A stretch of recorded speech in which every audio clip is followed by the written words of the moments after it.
आगे बढ़ने से पहले फ्रेंड्स एक बहुत ही सुंदर सा कोट आप लोगों के लिए। Some people dream of success. कुछ लोग जो है ना वो सक्सेस के सपने देखते हैं। कुछ लोग होते हैं जो जागते हैं, उठते हैं और उस सपने के लिए काम करते हैं, उसके लिए मेहनत करते हैं, दिन रात एक कर देते हैं। तो कुछ लोग केवल सपना देखते हैं और कुछ लोग होते हैं जो उस सपने के लिए अपनी पूरी जान लगा देते हैं। आप किस में हो फ्रेंड्स? ठीक है, ये देखिए, आप लोग केवल सिर्फ सपने देखने से कुछ नहीं होगा, उसके लिए काम करना पड़ेगा आप लोगों को। ओके, और वही चीज हम लोग यहां पर में कर रहे हैं। तो आगे बढ़ते हैं हम लोग यहां पर में हमारी एनसीईआरटी बेस्ड एक मेगा टेस्ट हम लोगों की यहां पर। और पहला क्वेश्चन आप लोगों के स्क्रीन के ऊपर में ये रहा। जितने भी लोग यहां पर में जुड़े हुए वो सभी लोग फ्रेंड्स एक बार इस सेशन को जहां भी शेयर कर सकते हो वहां शेयर जरूर कर देंगे। और जिन लोगों ने भी लाइक कर दिया उन सभी लोगों का बहुत बहुत धन्यवाद। लाइक का बटन भी जरूर दबाते रहेंगे। आप लोगों के पास में पोल आ चुका है। देखिए, एडी एनो डोमिनी युग को सीई भी कहा जाता है। तो सीई का फुल फॉर्म क्या है ये बताना है आप लोगों ने। ये एक क्राइस्ट ईरा है, क्रिश्चियन ईरा है, कॉमन ईरा है या करंट ईरा है? ये जो मैंने पढ़ाया है ना आप लोगों को उसी के ऊपर में आधारित आप लोगों का एक प्रश्न है। ये जल्दी बताइए इस पर्टिकुलर क्वेश्चन का आंसर क्या होगा आप लोगों का? आंसर जो है फ्रेंड्स आप लोगों को हो जाएगा कॉमन ईरा। ठीक है, तो सीई बोले अगर आप लोगों से तो उसका मतलब होता है कॉमन ईरा। ठीक है, और सीई से पहले जो था वो था बीसीई। ठीक है, बीसीई बिफोर कॉमन ईरा। ये याद रखना है आप लोगों ने, बिफोर कॉमन ईरा। ये याद रखेंगे आप सभी लोग। एनसीईआरटी बेस्ड क्वेश्चन है फ्रेंड्स, एग्जाम के अंदर में कभी भी पूछा जा सकता है। दोनों के दोनों पॉइंट्स आप लोगों ने याद रखने हैं। नेक्स्ट क्वेश्चन की तरफ में हम लोग आगे बढ़ते हैं हमारे। ठीक है, इसका आंसर ऑप्शन नंबर सी था आप लोगों का। सीई मतलब कॉमन ईरा, बीसीई मतलब before common era. Now friends next question है, अधिकांश आधुनिक लिपि निम्नलिखित में से किस लिपि से विकसित हुई है? हमारे भारत की ज्यादातर लिपियां इसी लिपि से जनरेट हुई है आप लोगों की। भारत की ज्यादातर आज जो स्क्रिप्ट है, जो हम लोग लिखने की हमारी पद्धतियां है, वो इसी से जनरेट हुई है। बताइए किससे हुई है? सभी लोग एक बार पूरा जोर लगा देंगे। तो फ्रेंड्स ये जो हमारी लिपि है जिससे बाकी की लिपियां जनरेट हुई है वो है ब्राह्मी लिपि। ब्राह्मी लिपि जो है फ्रेंड्स ये सबसे पुरानी लिपि मानी जाती है हमारे भारत की, जिसको हम लोग पढ़ सकते हैं। मतलब पढ़ने लायक लिपियों में सबसे पुरानी है और उसी से बाकी की लिपियां जो है वो जनरेट हुई है हमारी। ब्राह्मी लिपि को हम लोग पढ़ना भूल चुके थे फ्रेंड्स, लेकिन बाद में क्या हुआ है 1837 में तुम्हारे चचा का लड़का था जेम्स प्रिंसेप। ठीक है, जेम्स प्रिंसेप, इसने क्या किया फ्रेंड्स, इसने वापस से ढूंढ के निकाला। ओके, वापस से जो है हम लोगों को इस लायक बनाया कि हम लोग ब्राह्मी लिपि को पढ़ सके। तो ब्राह्मी लिपि को पढ़ने में सफलता किसने हासिल की थी? फिर से जेम्स प्रिंसेप ने। ये याद रखेंगे आप सभी लोग, ये बहुत ही इंपॉर्टेंट है आप लोगों का। जेम्स प्रिंसेप ने सफलता हासिल की थी, इंपॉर्टेंट पॉइंट आपका। ओके, 1837 के अंदर में। अशोका के अभिलेख कौन सी लिपि में लिखे हुए थे? अशोका के अभिलेख भी ब्राह्मी स्क्रिप्ट में ही लिखे हुए थे।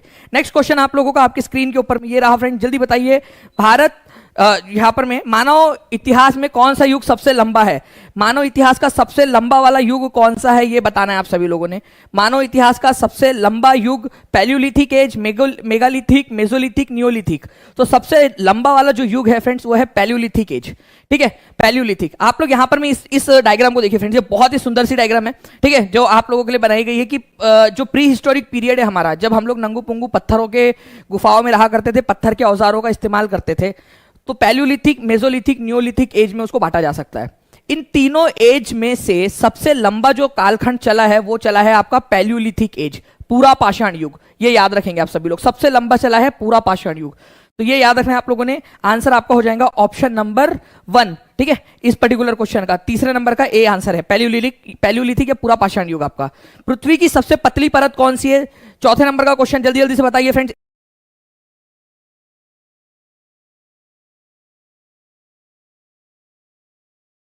तो आंसर जो है फ्रेंड्स इस क्वेश्चन का हो जाएगा आप लोगों का सबसे पतली परत कौन सी है। ठीक है, तो हमारे पृथ्वी को 3 परतों में बांटा जा सकता है। एक है सबसे पहली हमारी यहां पर में जो है जिसको बोलते हैं क्रस्ट। ठीक है, दूसरे नंबर की है मेंटल और अंदर में है कोर। तो सबसे पतली परत जो है ना ये ऊपर वाली वो है क्रस्ट या परपटी उसको कहा जाता है। यहां दिया ही नहीं है क्रस्ट, तो आंसर होगा नन ऑफ दीज। कितने परसेंट लोगों ने सही आंसर लगाया है? केवल और केवल 10% लोगों ने सही आंसर लगाया है फ्रेंड्स। ठीक है, केवल 10% लोगों ने। इसीलिए बोलते हैं आप लोगों को कि भाई आपने क्या करना है, आप लोगों ने जो है अच्छे से पढ़ाई करनी है, रिवीजन करनी है। मानते हो कि नहीं मानते हो? रिवीजन करनी है। कितने लोग मानते रिवीजन जरूरी है यहां पर में? जबकि यहां पर में केवल और केवल 14% लोग जो है थे जिन्होंने सही आंसर लगाया। तो क्रस्ट जो है फ्रेंड्स ये याद रखना है आप सभी लोगों ने, ये क्रस्ट जो है ये आपकी सबसे पतली लेयर है, सबसे ऊपर वाली लेयर, जो ऑप्शन में ही नहीं दिया था। None of the above answer answer हो जाएगा आप लोगों का। फिर मेंटल है दूसरे नंबर के ऊपर में, जो कि सबसे ज्यादा वॉल्यूम 84% वॉल्यूम इसके पास में है, और 15% वॉल्यूम जो है आप लोगों का वो कोर के पास में है, इनर कोर और आउटर कोर मिलाकर, है ना। तो ये याद रखना है आप लोगों ने फ्रेंड्स, क्रस्ट सबसे ज्यादा पतली होती है, इसीलिए रिवीजन चाहिए आप लोगों की। नेक्स्ट क्वेश्चन की तरफ में आगे बढ़ने से पहले फ्रेंड्स फिर से एक बार देखिए, ये सबसे ऊपर वाली जो परत है आप लोगों की क्रस्ट है, केवल 1% वॉल्यूम है क्रस्ट के पास में। नेक्स्ट क्वेश्चन, निम्नलिखित में से कौन सा क्षेत्र जो है आप लोगों का जो है कर्क रेखा के सबसे पास में है, ठीक है। तो कर्क रेखा सब कहां से गुजरती है ये बताना है आप सभी लोगों ने, कर्क रेखा कहां से गुजरती है। तो कर्क रेखा गुजरती है फ्रेंड्स आप लोगों की यहां पर में, इनमें से सबसे पास में है विंध्या रेंज, विंध्या। मैं आपको बताता हूं कैसे, ठीक है। यहां पर में आप लोग देखिए फ्रेंड्स, ये है कर्क रेखा जो जा रही है भारत के बीचों बीच में से, यहां पर में है विंध्या रेंज आप लोगों की, यहां पर में अरावली, यहां राजस्थान के अंदर में अरावली, पश्चिमी घाट यहां पर में है, दक्कन का पठार यहां पर में है, पूर्वी घाट यहां पर में है। तो विंध्या की पहाड़ियां सबसे ज्यादा पास में है, ये याद रखना है आप लोगों ने कर्क रेखा के, इन ऑप्शंस में से जो दिया हुआ है उसमें से अरावली आप लोगों को राजस्थान के अंदर में यहां मिलेगा आप लोगों को। ओके, उसके बाद में आप लोग देखोगे विंध्या रेंज यहां पर में है कर्क रेखा के पास में, प्लस आपका वेस्टर्न घाट देखिए यहां पर में वेस्टर्न घाट, ओके, और दक्कन का पठार यहां नीचे में है। तो वेस्ट विंध्या पहाड़ियां सबसे पास में है। आंसर जो है फ्रेंड्स ऑप्शन नंबर बी होगा। 74% लोगों ने बिल्कुल सही आंसर लगाया है।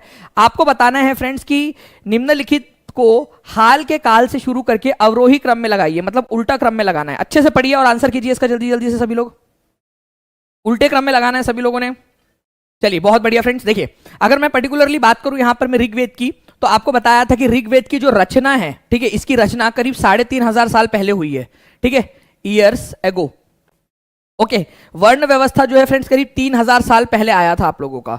मौर्य साम्राज्य की स्थापना जो है फ्रेंड्स ये करीब 2300 साल पहले हुई है, और उसके बाद में जो है गौतम बुद्ध या बुद्धिज्म का जो इमर्जेंस है वो करीब 2500 साल पहले हुआ है।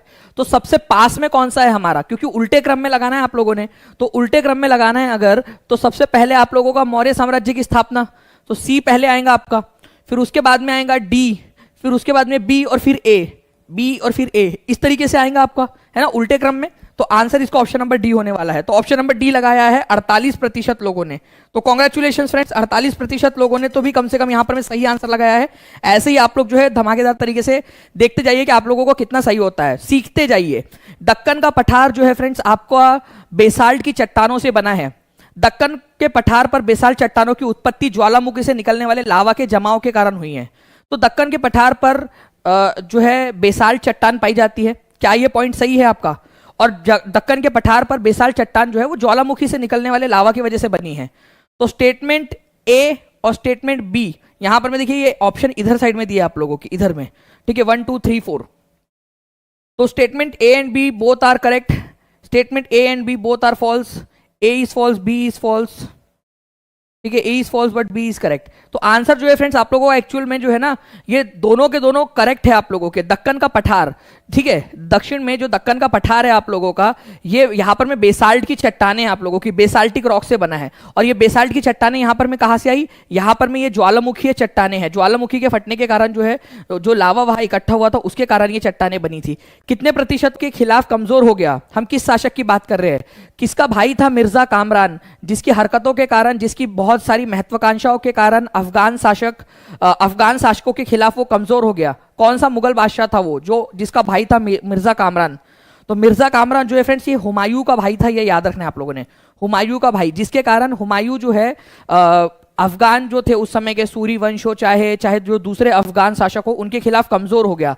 काफी लंबे समय तक 15 साल तक जो है इसको अपने शासन से छोड़कर बाहर भी रहना पड़ा था, क्योंकि उसका मिर्जा कामरान जो उसका भाई था, ठीक है, वही हमेशा इसके खिलाफ बगावत करता रहता था, अफगानों की मदद करता था। तो घर का भेदी लंका ढाई वाली बात थी। यहाँ पर में मिर्जा कामरान हुमायूं का भाई था और हुमायूं के खिलाफ ही षड्यंत्र रचता रहता था। तो आंसर आपका ऑप्शन नंबर ए हो जाएगा, ठीक है। नाउ फ्रेंड्स आपको बताना है निम्नलिखित में से कौन सा भारत में पुरातात्विक महत्व का पूरा पाषाणिक स्थल है? कौन सा वाला पैलियोलिथिक साइट है जो कि भारत के अंदर में है? जल्दी बताइए इस पर्टिकुलर क्वेश्चन का आंसर।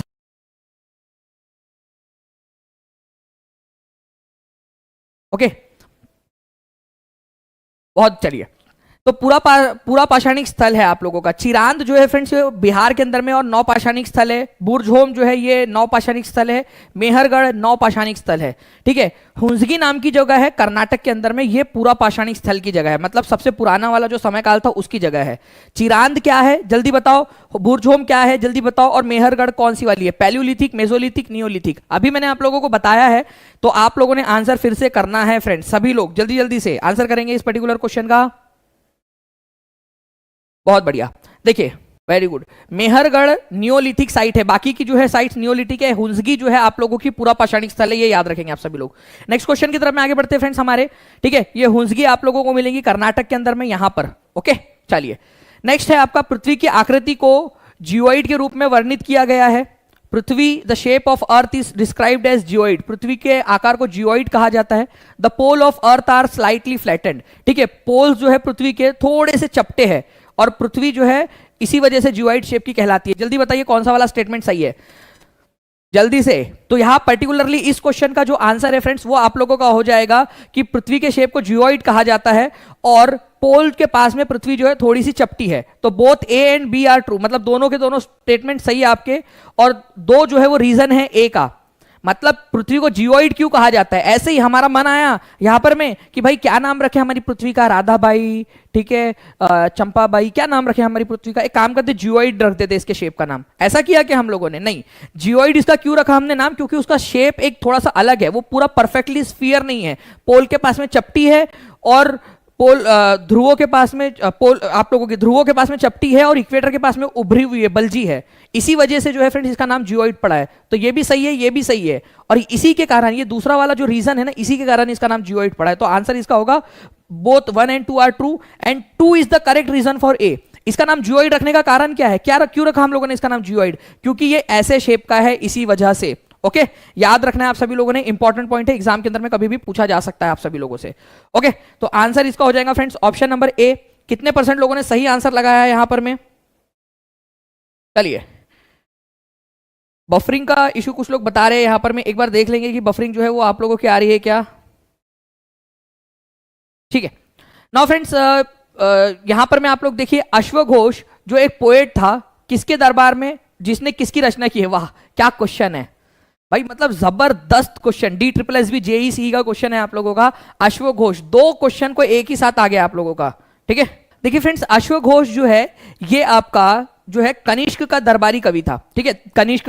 कनिष्क का दरबारी कवि था, ये याद रखना है आप सभी लोगों ने। और बुद्ध चरिता नाम की पुस्तक की रचना की है इसने। कनिष्क का दरबारी कवि था और बुद्ध चरिता नाम की पुस्तक की रचना की थी। तो आंसर इसका हो जाएगा फ्रेंड्स ऑप्शन नंबर बी, ठीक है। Answer is option number B. Kanishka का दरबारी कवि था अश्वघोष और बुद्ध चरिता नाम की पुस्तक की इसने रचना की है। नेक्स्ट क्वेश्चन की तरफ में हम लोग आगे बढ़ते हैं फ्रेंड्स। आंसर हो जाएगा आप लोगों को ऑप्शन नंबर बी, ठीक है। तो बुद्ध चरिता ये आपका सुपर टेट के अंदर में भी क्वेश्चन आ चुका है फ्रेंड्स, आगे में भी पूछे जाने की संभावना बनती है। नेक्स्ट क्वेश्चन, अशोक के शिलालेखों और ब्राह्मी लिपियों को किसके द्वारा पढ़ा गया था। Important question. अभी आपको जो है स्टार्टिंग में मैंने बताया भी कि अशोका के शिलालेखों की रचना ब्राह्मी लिपि के अंदर में हुई थी, ब्राह्मी। और ब्राह्मी लिपि को किसने पढ़ा, तो ब्राह्मी लिपि को पढ़ा था फ्रेंड्स जेम्स प्रिंसेप ने, ठीक है। जेम्स प्रिंसेप ने 1837 के अंदर में इसको पढ़ा था। इंपॉर्टेंट क्वेश्चन है, बहुत ज्यादा इंपॉर्टेंट क्वेश्चन, आगे में कभी भी पूछे जाने की संभावना है। जल्दी से लाइक का नंबर भी बढ़ाते रहेंगे। B is the correct answer. James Prinsep नाम के एक व्यक्ति थे जिन्होंने 1837 में ब्राह्मी और खरोष्टी लिपि को पढ़ा था, जिससे कि हम सम्राट अशोक के अभिलेखों को पढ़ पाए। अदरवाइज हम लोग नहीं पढ़ पाते, अगर जेम्स प्रिंसेप नहीं होते तो हम लोग वो लिपि को नहीं पढ़ पाते, ना ही अशोका के बारे में हमारे पास में इतनी सारी जानकारी अवेलेबल हो पाती। नेक्स्ट क्वेश्चन, आपको बताना है कि निम्नलिखित में से कौन सा समुद्रगुप्त के सैन्य अभियान के 3 चरणों की विस्तृत जानकारी देता है। समुद्रगुप्त के बारे में कौन सा अभिलेख है जो जानकारी हम लोगों को देता है। बहुत ही सिंपल सा क्वेश्चन है फ्रेंड्स। अशोका के बारे में आप लोगों को पता है, ब्राह्मी जो है अभिलेख के अंदर में अशोका ने बहुत सारी जो है चीजें लिखवाई है। समुद्रगुप्त का सैन्य अभियान, ठीक है, संस्कृत भाषा के अंदर में इलाहाबाद पिलर इंस्क्रिप्शन जो है, इलाहाबाद पिलर इंस्क्रिप्शन या इसको प्रयाग प्रशस्ति भी बोला जाता है, उसमें आपको मिलती है समुद्रगुप्त के बारे में जानकारी। प्रयाग प्रशस्ति, प्रयाग, ठीक है, प्रयाग प्रशस्ति में ये लिखवाई थी हरिसेन ने। हरिसेन कौन था, ठीक है, हरिसेन कौन था समुद्रगुप्त का, बताओ। हरिसेन समुद्रगुप्त का कौन था? दरबारी कवि था, ये याद रखना है आप सभी लोगों ने। दरबारी कवि था समुद्रगुप्त का हरिसेन। उसके दरबार में दरबारी कवि भी था, कुमार अमात्य भी था, सबसे इंपॉर्टेंट वाला मंत्री संधि विग्रही का भी था। ठीक है, ये भी याद रखना है आपने कि बहुत सारी अलग अलग पोस्ट इसके पास में थी। तो ऑब्वियस सी बात है समुद्रगुप्त की तारीफों में लिखेगा ही वो बहुत सारी चीजें। ओके, चलिए, तो C is the correct answer. Next question जो है फ्रेंड्स, आपको बताना है which of the following statement are true about inam gaon. इनाम गांव के बारे में कौन सा वाला स्टेटमेंट सही है? तो आंसर यहां पर मैं मैक्सिमम लोग जो है फ्रेंड्स लगा रहे हैं, ठीक है, जो मैं देख पा रहा हूं सी आंसर लगा रहे हैं। आपको बता दूं फ्रेंड, दक्षिण नहीं उत्तर की तरफ, नॉर्थ की तरफ सर रख के दफनाया जाता था। दिशा में क्यों कंफ्यूज हो गए आप सभी लोग? केवल पहला वाला सही है, दूसरा वाला गलत है। यहां पर मैं आंसर जो है आप लोगों का साउथ नहीं होना चाहिए, नॉर्थ की तरफ रख के दफनाते थे। भूल गए कि राजू बेचारा मर गया आप लोगों के लिए समझाने के लिए कि भाई जब भी मरता था तो नॉर्थ में सर रख के दफनाते थे, नॉर्थ डायरेक्शन में। बेचारा राजू मर गया तुम्हारे लिए और तुम लोग आंसर याद नहीं रख पाए। तो ओनली वन, केवल पहला वाला सही है। 14वें नंबर का आंसर जो है आप लोगों को हो जाएगा ऑप्शन नंबर ए। अब याद रहेगा हमेशा? अब हमेशा याद रहेगा कि नहीं रहेगा आप लोगों को? जल्दी बता दीजिए। नॉर्थ डायरेक्शन में सर रख के दफनाते थे इनाम गांव के अंदर में, घोड़ नदी के किनारे पर है। आगे बढ़ते हैं हम लोग फ्रेंड्स, यहां पर मैं हमारे नेक्स्ट क्वेश्चन की तरफ में। हमारा इनाम गांव है कहां पर में, कौन से राज्य में? एक्स्ट्रा पॉइंट याद रख लो, महाराष्ट्र के अंदर में है। नेक्स्ट, निम्नलिखित शासकों में से किसने दीवाने अमीर कोही नाम से विभाग की स्थापना की थी? दीवाने अमीर कोही, तो दीवान ए अमीर कोही नाम से डिपार्टमेंट की स्थापना की थी फ्रेंड्स मोहम्मद बिन तुगलक ने। मोहम्मद बिन तुगलक, ठीक है। तो आंसर यहां पर में मैक्सिमम लोगों ने कर दिया है, ठीक है। सही आंसर और गलत आंसर भी दोनों तरफ से यहां पर में आ रहे हैं आप लोगों के। मैं आप लोगों को बताना चाहूंगा कि दीवाने अमीर कोही कौन सा डिपार्टमेंट था, ये आप लोग कमेंट करके बताइए, तभी अपना एक नंबर जोड़ना। आप लोग बताइए यहां पर में दीवाने अमीर कोही कौन सा डिपार्टमेंट था? क्या ये फाइनेंस का डिपार्टमेंट था, एग्रीकल्चर का डिपार्टमेंट था, ठीक है, किस चीज का डिपार्टमेंट था ये? तो ये एग्रीकल्चर का डिपार्टमेंट था फ्रेंड्स, कृषि का, ये याद रखना है आप लोगों ने, ठीक है। कृषि का विभाग था, कृषि विभाग। कृषि को बढ़ावा देने के लिए मोहम्मद बिन तुगलक ने दीवाने अमीर को ही चलाया था। ओके, चरक किसके दरबार में दरबारी चिकित्सक थे? चरक, ठीक है, चरक। चरक संहिता नाम की पुस्तक लिखी है इन्होंने, जिसमें उन्होंने हड्डियों की गणना की थी। गलत की थी गणना उन्होंने, लेकिन चलो ट्राई तो किया भाई ने। ट्राई के लिए यार फुल मार्क्स तो उनको मिलना ही चाहिए। तो याद रखेंगे चरक किसके दरबार में दरबारी कवि थे? तो कनिष्क के थे। कनिष्क के दरबारी कवि का नाम था अश्वघोष और दरबारी चिकित्सक का नाम था चरक, ठीक है। तो कनिष्क के दरबारी कवि का नाम अश्वघोष, जिसने बुद्ध चरितम नाम की पुस्तक लिखी, और चरक थे इनके दरबारी चिकित्सक, फिजिशियन, जो उनका इलाज करते थे। और चरक ने जो है फ्रेंड्स चरक संहिता लिखी है, ये याद रखना है आप सभी लोगों ने, ठीक है। आंसर हो जाएगा आपका ऑप्शन नंबर ए। जियाउद्दीन बर्नी इनमें से कौन सी पुस्तक के लेखक है? ओके, जियाउद्दीन बर्नी इनमें से कौन सी पुस्तक के लेखक है? जल्दी बताइए आप सभी लोग। जियाउद्दीन बर्नी, ठीक है। 17 नंबर का क्वेश्चन है आप लोगों का, जल्दी जल्दी से आंसर कर देंगे सभी के सभी लोग। बहुत बढ़िया। देखिए फ्रेंड्स, आप लोगों को याद रखना है कि जियाउद्दीन बर्नी जो है उन्होंने जो पुस्तक लिखी है आप लोगों की, वो लिखी है तारीख है फिरोज शाही। ओके, तो तारीख है फिरोज शाही जियाउद्दीन बर्नी की एक बहुत ही फेमस वाली पुस्तक है, ये याद रखेंगे आप लोग। ओके, तारीख है फिरोज शाही जियाउद्दीन बर्नी ने लिखी है। 17 नंबर का आंसर हो जाएगा आप लोगों का ऑप्शन नंबर बी, ठीक है। इसके अलावा जो है फ्रेंड्स फतवा ए जहांदरी नाम की एक पुस्तक है जो इन्होंने ही लिखी थी। फतवा ए जहांदरी, फतवा ए जहांदरी, जहांदरी, जहांदरी, ओके, फतवा ए जहांदरी और तारीख है फिरोज शाही। बोलो जल्दी से, जिन लोगों का भी गलत हुआ होगा तो भी कोई बात नहीं, यहां पर मैं सीखने के लिए ही तो आए हैं ना, सीखेंगे तभी तो आगे बढ़ेंगे। फतवा ए जहांदरी जियाउद्दीन बर्नी ने लिखी है, फतवा ए जहांदरी जियाउद्दीन बर्नी, ठीक है। तारीख है फिरोज शाही जियाउद्दीन बर्नी, सभी लोग याद रखेंगे फ्रेंड्स, इंपॉर्टेंट है, एग्जाम के अंदर में पूछा जा सकता है आप लोगों से, ठीक है। ये जो फतवा ए जहांदरी है ना फ्रेंड्स, इसके अंदर में जो मुस्लिम शासक है उसको उसने कुछ गाइडलाइंस दी है, कुछ नसीहतें दी है। उसने बताया कि मुस्लिम शासकों ने कैसा होना चाहिए फतवा ए जहांदरी के अंदर में, और तारीख ए फिरोज शाही के अंदर में उसने फिरोज शाह के समयकाल के बारे में जानकारी आप लोगों को दी है। तो आंसर इसका ऑप्शन नंबर बी हो जाएगा। फतवा ए जहांदरी बहुत ही इंपॉर्टेंट बुक है फ्रेंड्स। ऐसा कहा जाता है कि मुस्लिम शासकों के लिए एक गाइडलाइंस के तौर पर यह काम करती थी पुस्तक, उस समय के बाद में नसीहत देता था ये उसके अंदर में राजाओं को, नसीहत। ओके, और तारीख फिरोज शाही नाम की पुस्तक भी इसने ही लिखी है, जियाउद्दीन बर्नी ने। नेक्स्ट क्वेश्चन की तरफ में आगे बढ़ते हैं फ्रेंड्स। आप लोगों का 18 नंबर का क्वेश्चन 8वीं कक्षा की एनसीईआरटी पर आधारित आप लोगों की खिदमत में पेश है। जल्दी से बताइए इस क्वेश्चन का आंसर क्या होगा।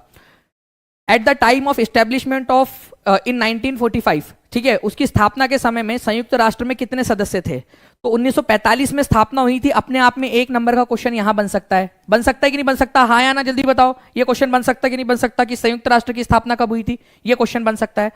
आज के समय में प्रेजेंट में जो है फ्रेंड्स ये 193 कंट्रीज है इसमें, लेकिन जब इसकी स्थापना हुई थी उस समय में केवल 51 मेंबर्स थे। क्या भारत इसका संस्थापक सदस्य है? हाँ या ना में जवाब दीजिए जल्दी से। क्या भारत इसका संस्थापक सदस्य है? जी हाँ, भारत इसका संस्थापक सदस्य है। इसकी स्थापना जब हुई थी 24 अक्टूबर 1945 को, तब भारत इसका सदस्य बना था। ओके, और इसकी जब स्थापना हो रही थी, जब इसकी मीटिंग्स चल रही थी, उस समय में भी यहाँ पर में जो है भारत इसका पार्ट था उस पूरी प्रक्रिया का, जब इसको बनाया जा रहा था। तो 51 नेशंस में भारत भी था, चाहे हम आजाद ना हुए हो, लेकिन फिर भी भारत इसका पार्ट था। तो आंसर इसका ऑप्शन नंबर डी हो जाएगा। प्रेजेंट में 193 कंट्रीज है, लेकिन स्टार्टिंग के अंदर में 51 कंट्रीज थे इसके अंदर में। नेक्स्ट क्वेश्चन की तरफ में आगे बढ़ते हैं। निम्नलिखित में से कौन सा देशांतरों के बारे में सही कथन है? बताइए जल्दी से। देशांतर, लॉन्जिट्यूड, कल ही आप लोगों को पढ़ाया है मैंने। लॉन्जिट्यूड के बारे में कौन सा वाला सही है आप लोगों का? ओके, जल्दी जल्दी से आंसर करते रहेंगे सभी लोग, ठीक है। तो देखिए, अगर हम लोग बात करेंगे फ्रेंड, निम्नलिखित में से कौन सा देशांतर के बारे में सही कथन है? The length is longest at pole, सबसे जो ज्यादा लंबाई है वो पोल के ऊपर में है, ठीक है, देशांतर की। इसके बाद में length is the shortest at equator, equator के ऊपर में जो है लॉन्जिट्यूड की लंबाई सबसे कम होती है। All of them have equal length, सभी की लंबाई समान होती है। लेंथ रिड्यूसेस टुवर्ड्स द पोल।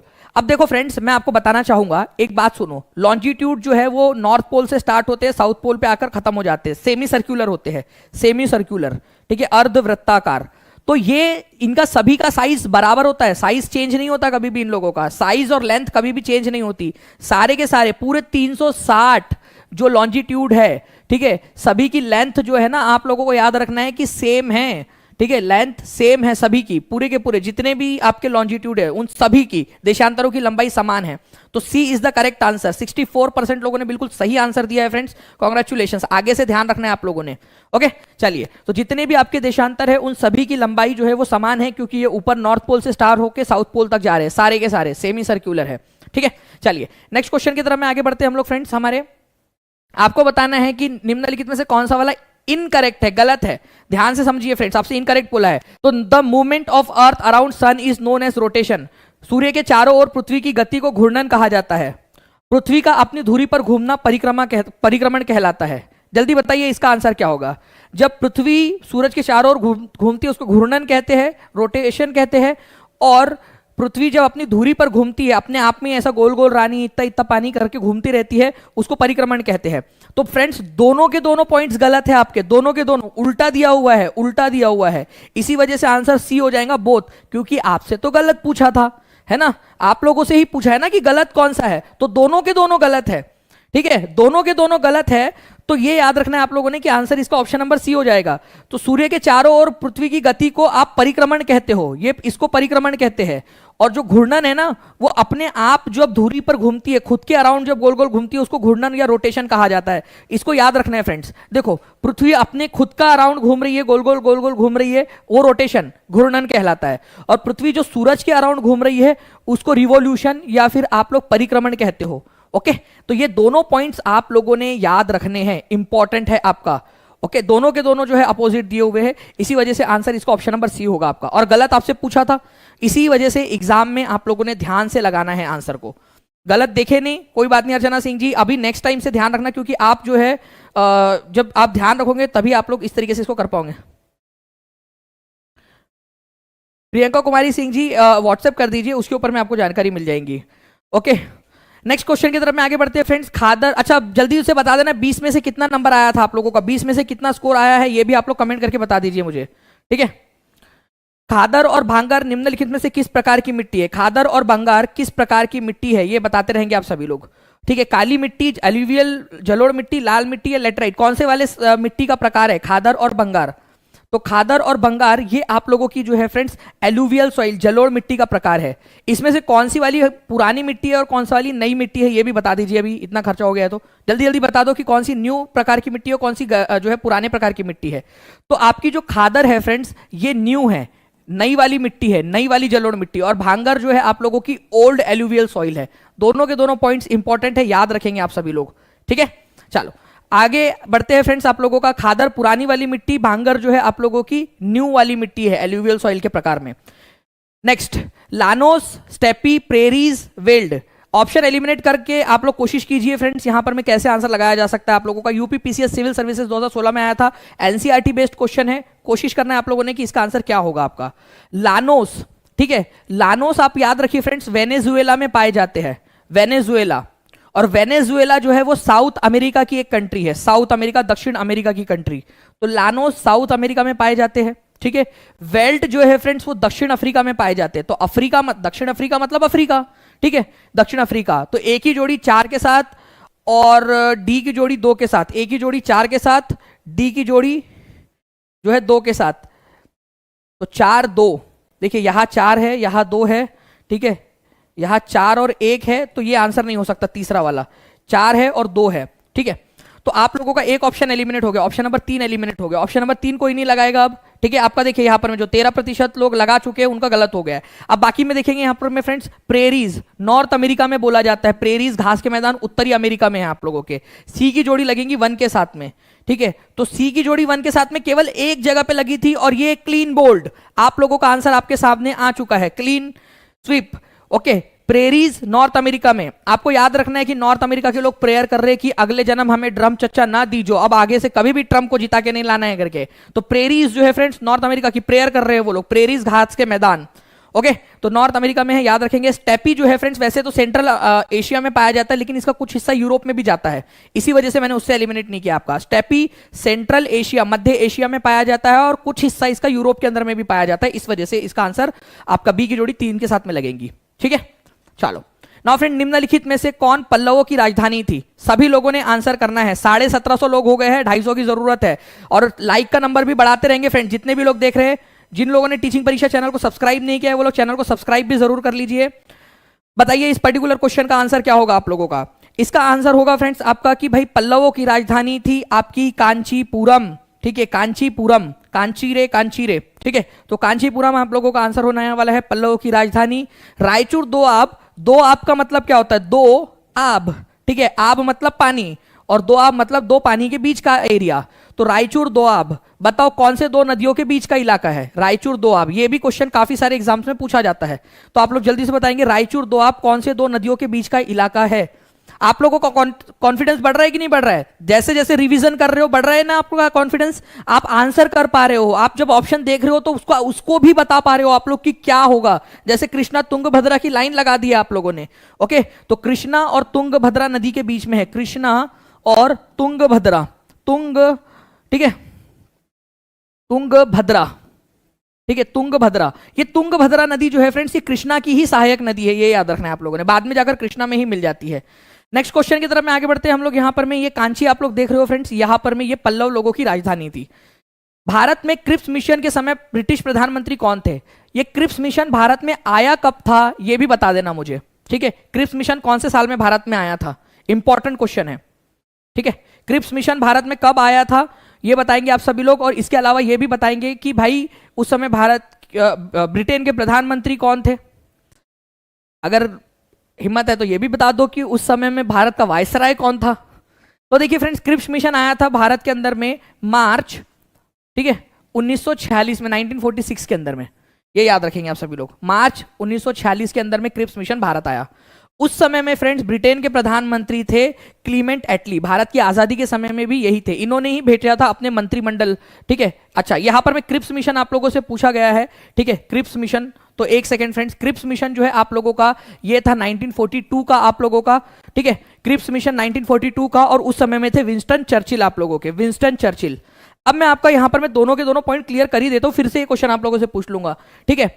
यहां पर मैं देखिए आप लोग सभी के सभी लोग, क्रिप्स मिशन जो है, क्रिप्स मिशन, ठीक है, और कैबिनेट मिशन, कैबिनेट मिशन, दोनों के दोनों पॉइंट में आप लोगों को ध्यान रखना है। क्रिप्स मिशन जो है वो आया था आप लोगों का 1942 के अंदर में। उस समय में वर्ल्ड वॉर 2 चल रहा था, वर्ल्ड वॉर 2 चल रहा था, और वर्ल्ड वॉर 2 में भारत की मदद मांगने के लिए, भारतीय लोगों की मदद मांगने के लिए जो स्टैफोर्ड क्रिप्स थे आप लोगों के, उनके नेतृत्व के अंदर में विंस्टन चर्चिल उन्होंने जो है फ्रेंड्स ये भेजा था कि भारतीय लोगों को जाके मनाओ करके, ओके, कैबिनेट मिशन जो है ये आया आप लोगों का, कैबिनेट मिशन 1946 के अंदर में, और उस समय में सरकार बदल चुकी थी। विंस्टन चर्चिल की जगह पे क्लीमेंट एटली जो है वो प्रधानमंत्री बन चुके थे। तो अब हम लोग देख लेते हैं कि क्वेश्चन हमसे क्या पूछ रहा है। क्वेश्चन हमसे पूछ रहा है कि क्रिप्स मिशन जो कि 1942 में आया था, उस समय में प्रधानमंत्री कौन थे? तो आंसर विंस्टन चर्चिल लगाना है हम लोगों ने, ठीक है, विंस्टन चर्चिल। चलो कोई नहीं फ्रेंड्स, यहां पर मैं आप लोग जो है दोनों के दोनों पॉइंट्स आप लोगों को समझ गए, लिख दो जल्दी से कमेंट बॉक्स में ताकि याद हो जाए आप लोगों को। क्रिप्स मिशन बोला है आप लोगों से, 1942 में आया था, ठीक है, विंस्टन चर्चिल प्रधानमंत्री थे, ठीक है। कैबिनेट मिशन 1946 में आया था, क्लीमेंट एटली थे। अब मैंने एक बार बोल दिया है आप लोगों को कि भाई वायसराय भी बता देना करके। अब जब बोल दिया है तो बोल दिया है, जब बोल दिया है तो बोल दिया है, हम वो भी करेंगे। फिर इसमें कोई बहुत बड़ी बात थोड़ी है कि उसको कर नहीं सकते हम लोग करके। क्रिप्स मिशन जब 1942 के अंदर में आया था, उस समय में भारत के वायसराय थे लॉर्ड लिनलिथ गो, लॉर्ड लिनलिथ गो भारत के वायसराय थे, ठीक है। क्रिप्स मिशन के समय में, क्रिप्स मिशन जब भारत आया, लॉर्ड लिनलिथ गो भारत के वायसराय थे, और जब कैबिनेट मिशन भारत के अंदर में आया तो लॉर्ड वेवेल भारत के वायसराय थे, ठीक है। कोई इतनी बड़ी बात नहीं। आप लोग अच्छे से पढ़ोगे ना फ्रेंड्स, तो मैं फिर आपको दिल खोल के पढ़ाऊंगा आप लोगों को, जितनी जानकारी आप लोगों को चाहिए हर एक जानकारी आप लोगों को देता रहूंगा। बस आप अच्छे से पढ़ते रहिए। यहां पर मैं जैसे आप लोगों के रिस्पॉन्स रहेंगे, जितना ज्यादा लाइक एंड शेयर आप लोग करते रहोगे, सब्सक्राइब करते रहोगे फ्रेंड्स, उतना ज्यादा दिल खोल के आप लोगों के लिए नॉलेज जो है मैं यहां पर मैं बरसाता रहूंगा आप लोगों के लिए, ठीक है। चलिए आगे बढ़ते हैं हम लोग यहां पर मैं हमारे नेक्स्ट क्वेश्चन की तरफ में। The history of British India के अनुसार भारत को कितने भागों में, भारत के इतिहास को कितने भागों में बांटा जा सकता है? जल्दी जल्दी से बताइए। भारत के इतिहास को जो है फ्रेंड्स आप लोग, हिस्ट्री ऑफ ब्रिटिश इंडिया, ठीक है, किसने लिखा था ये भी बता देना है आप लोगों ने कि किसने लिखा था, कब लिखा था, ये भी आप लोग बता सकते हो। तो जो क्वेश्चन नंबर 25 है आप लोगों का, इसके अनुसार हिस्ट्री ऑफ ब्रिटिश इंडिया जो है इसको हिंदू, मुस्लिम और ब्रिटिश इंडिया के अंदर में बांटा जा सकता है। जेम्स मिल्स नाम के एक स्कॉटिश इकोनॉमिस्ट थे, उन्होंने 1817 में ये बुक लिखी थी, हिंदू इंडिया, मुस्लिम इंडिया और ब्रिटिश इंडिया, हिंदू, मुस्लिम और ब्रिटिश इंडिया में बांटा जा सकता है, ठीक है। जेम्स मिल्स ने इसको लिखा था, मैं आपको दिखा देता हूं फ्रेंड्स। जेम्स मिल्स, उन्होंने ये बुक लिखी थी a history of British India. ये पुस्तक उन्होंने लिखी कब? 1817 में, 1817 के अंदर में ये पुस्तक लिखी, जिसमें उन्होंने हिंदू, मुस्लिम और ब्रिटिश इन तीन कालखंडों में भारत के इतिहास को विभाजित किया कि पहले हिंदू शासक थे, फिर मुस्लिम शासक आए और फिर बाद में ब्रिटिश शासक आ गए। बताओ 25 में से कितने लोगों का जो है 25 में से 25 आए हैं? जल्दी जल्दी से कमेंट करके बता देंगे। 25 में से 25 कितने लोगों के आए हैं? 25 में से 26 तो आ ही नहीं सकते। 24 कितने लोगों के आए? 23 कितने लोगों के आए हैं? 22, 20, 21 कितने लोगों के आए? जल्दी से कमेंट करके बताइए। और अभी भी पूरा मौका है फ्रेंड्स, आपके पास में पूरे 25 क्वेश्चन बचे और मैं चाहूंगा कि पूरे 25 में से 25 आगे में आप लोग स्टोर से जो है यहां पर में सही आंसर करो। देखते हैं, आपको चैलेंज कर रहा हूं कि 25 में से और आगे में 25 कौन लेकर आ सकता है। अपनी ज्योतिराव फूले ने अपनी पुस्तक गुलामगिरी किसको समर्पित की थी? गुलामगिरी नाम की पुस्तक लिखी उन्होंने, ठीक है, गुलामगिरी नाम की पुस्तक, और किसको समर्पित कर दी बताओ? तो ये पुस्तक जो है उन्होंने समर्पित कर दी थी अमेरिकन को, जिन्होंने अमेरिकन सिविल वॉर के अंदर में भाग लिया था गुलामी को खत्म करने के लिए। अब अमेरिका के अंदर में तो किसी ने पढ़ा नहीं होगा गुलामगिरी नाम की पुस्तक। हे मैन सी, जैसे मैंने आपको पिछले बार भी बताया कि Jyotirao Phule has written a book, very good book for us. वहां के गुलाम लोगों ने तो पढ़ा नहीं होगा।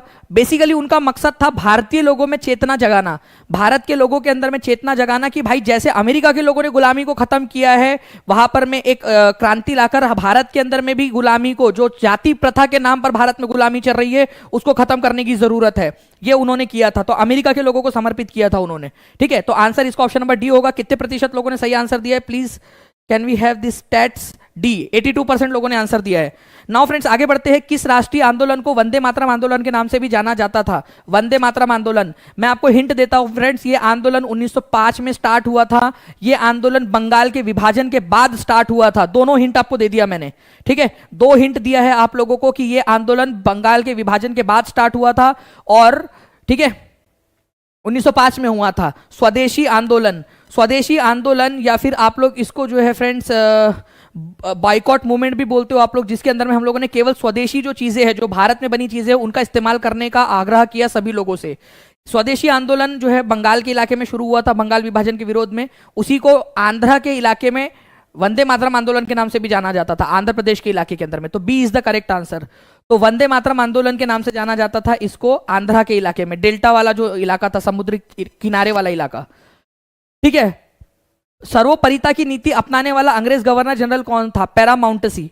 पैरामाउंटसी का मतलब कि हम सबसे बड़े हैं, भारत के अंदर में जितने भी राजे रजवाड़े हैं वो हमसे नीचे रहेंगे, उनको ये मानना पड़ेगा कि अंग्रेज उनके बॉस है। ठीक है, अंग्रेजों का जो राजा या रानी है वो उनकी बॉस है, उनका राजा या रानी है, ऐसा मानना पड़ेगा। इवन हमारे राजे रजवाड़ों को भी ऐसा मानना पड़ेगा कि वो उनका भी एक बॉस है जो ब्रिटेन के अंदर में बैठा हुआ है, उनकी राजा या रानी। इसको बोलते हैं पॉलिसी ऑफ पैरामाउंटसी। और ये कौन लेकर आया था पॉलिसी ऑफ पैरामाउंटसी? ये लेकर आया था फ्रेंड्स आपका चचा का लड़का लॉर्ड हेस्टिंग। ठीक है, वॉरेन हेस्टिंग नहीं, लॉर्ड हेस्टिंग, दो हेस्टिंग हुए, वॉरेन हेस्टिंग नहीं बोलना है आप लोगों ने। लॉर्ड हेस्टिंग्स जो है फ्रेंड्स, इसको लिखा जाता है शॉर्ट में आपका Lord Hastings.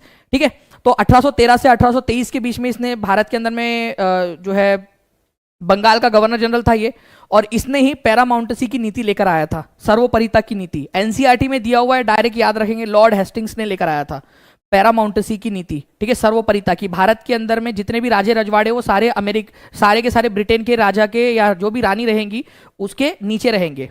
Okay, now friends, Satnami आंदोलन किसके द्वारा स्थापित किया गया था? 29 नंबर का क्वेश्चन है। तो गुरु घासीदास जी जो है फ्रेंड्स, उन्होंने सतनामी आंदोलन चलाया था। कौन से इलाके में चलाया था? भारत के सेंट्रल इंडिया में, सेंट्रल इंडिया, मध्य भारत के अंदर में इन्होंने चलाया था, ये याद रखना है फ्रेंड्स, सेंट्रल इंडिया के अंदर में, मध्य भारत के इलाके के अंदर में। तो आंसर इसका जो है फ्रेंड्स ऑप्शन नंबर बी होगा, सतनामी आंदोलन। कौन से लोगों के बीच में चलाया था? जो लेदर वर्कर थे, जो चमड़े का कारोबार करते थे, जिन चमड़े के कारीगर जो थे, चमड़े से बहुत सारे बैग चप्पल वगैरह जो बनाते थे, उन लोगों को बहुत नीचे दर्जे का माना जाता था समाज में। उन लोगों की सेवा करने के लिए गुरु घासीदास जी ने सतनामी आंदोलन चलाया था। आगे बढ़ते हैं हम लोग यहां पर में हमारे नेक्स्ट क्वेश्चन की तरफ में। देखिए ये क्वेश्चन बढ़िया क्वेश्चन है, आप लोग बताइए इसका आंसर क्या होगा। आपको बोला है शीतकालीन संक्रांति तब होती है जब दक्षिणी गोलार्ध में सबसे लंबा दिन और सबसे छोटी रात होगी।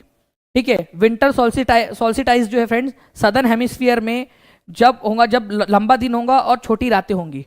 समर सोल्स्टिटाइज के अंदर में उत्तरी गोलार्ध में, ठीक है, आपका छोटा दिन होगा और लंबी रात होंगी, छोटा दिन और लंबी रात। देखिए समर सोल्स्टिटाइज में क्या होता है, समर का महीना, आप अपने हिसाब से देखो, क्योंकि यहां पर में क्या है ना फ्रेंड, जितनी भी मैक्सिमम जो साइंटिफिक टर्म्स बनाई गई है वो उत्तरी गोलार्ध के हिसाब से बनाई गई है। और लकीली हम भारत के लोग जो है ना वो भी हम उत्तरी गोलार्ध में ही रहते हैं, हमारा भारत उत्तरी गोलार्ध में है।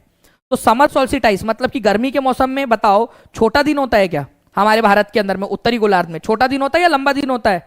आप बताओ मेरे को, बाकी चीजों को मारो गोली, आप ये मेरे को बताओ बस अभी के अभी। ठीक है, आप जाओ, नहीं पता आपको, अभी अभी हुए हो आप, आपने ध्यान नहीं दिया अपने मम्मी से, पापा से, ठीक है, पति देव से, सासू माँ से, जिससे पूछ के आना पूछ के आओ कि समर के मौसम में, ठीक है, गर्मियों में लंबा दिन होता है या छोटा दिन होता है? गर्मियों के मौसम में लंबा दिन होता है फ्रेंड्स आप लोगों का। यहाँ पर मैं क्या बोल रहा है, यहाँ पर मैं बेवकूफ बना रहा है हम लोगों को, शॉर्टेज डे बोल रहा है यहाँ, तो ये तो गलत है बिल्कुल आपका। विंटर सोल्स्टिटाइज जो है फ्रेंड्स ये होता है दक्षिणी गोलार्ध के अंदर में। तो दक्षिणी गोलार्ध में उस समय में सबसे लंबा दिन होता है विंटर सोल्स्टिटाइज में। ठीक है, मतलब जब हमारे भारत में जो है विंटर चल रहे होते हैं तो दक्षिणी गोलार्ध के अंदर में उस समय में समर चल रहा होता है, तो हमने तो हमारे हिसाब से विंटर नाम रखा उसका, जबकि दक्षिणी गोलार्ध में उस समय में हो रहा होता है आप लोगों का, ठीक है, समर। तो विंटर सोल्स्टिटाइज में दक्षिणी गोलार्ध के अंदर में सबसे लंबा दिन होता है और छोटी रातें होती है उस समय में, विंटर सोल्स्टिटाइज के अंदर में दक्षिणी गोलार्ध में। और हमारे यहाँ इसका उल्टा होता है, हमारे यहाँ पर में जो है छोटा दिन होता है, लंबी रात होती है विंटर सोल्स्टिटाइज के अंदर में। तो यहाँ पर में पहला वाला सही है, दूसरा वाला गलत है। तो पहला सही है, दूसरा गलत है। आप लोगों से जो है फ्रेंड्स सही वाला ही पूछा था, सेलेक्ट द करेक्ट आंसर, तो आप लोगों का आंसर ऑप्शन नंबर ए हो जाएगा, सिंपल।